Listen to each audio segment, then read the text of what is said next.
Here's how to fix being stuck at 60 FPS in Rainbow Six Siege. First, make sure that VSync is set to off.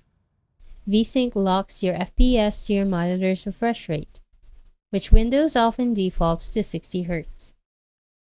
Also, make sure that your FPS limit is set to off. Check your display mode and switch it to full screen.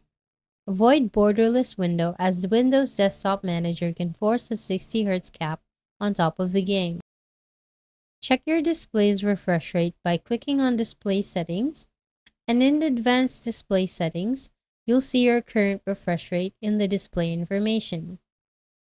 Your GPU software can override the game, so to fix this, open NVIDIA Control Panel, go to Manage 3D Settings, and then Program Settings. Select Siege and set Vertical Sync to use the 3D application setting or off. For laptop users, check for Whisper Mode in GeForce Experience. This is a common 60 FPS stealth cap. Windows 11 has a specific feature that occasionally bugs out and caps games at 60 FPS.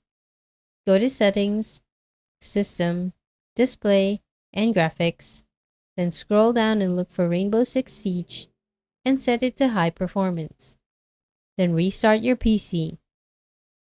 Check for the classic fix.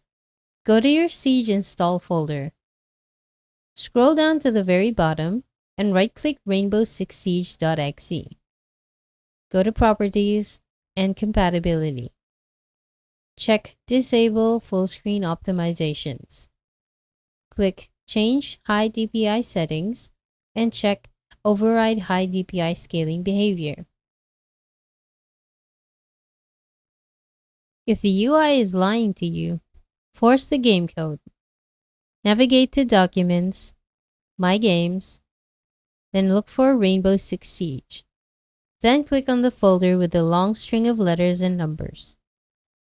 Open the game settings file, then find FPS limit. If it's anything other than 0, change it to 0. Find refresh rate and ensure it matches your monitor. For example, 144. Make sure to save your file. And that's how you fix being stuck at 60 frames per second in Rainbow Six Siege.